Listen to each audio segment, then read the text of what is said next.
జిగటగల ఊబిలో పడి ఉండగా నా అడుగులు స్థిరపరచి నిలిపితివయ్యా.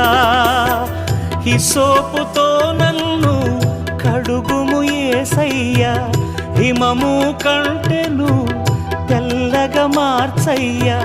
నీకేమి చెల్లితూ నా మంచి మెస్సియా, నా జీవితమంతా అర్పితు నీకయ్యా.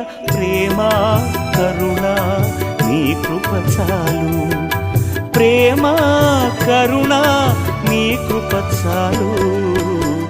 చాలునయ్యా చాలునయ్యా నీ కృప నాకు చాలునయ్యా, నీ కృప నాకు చాలునయ్యా.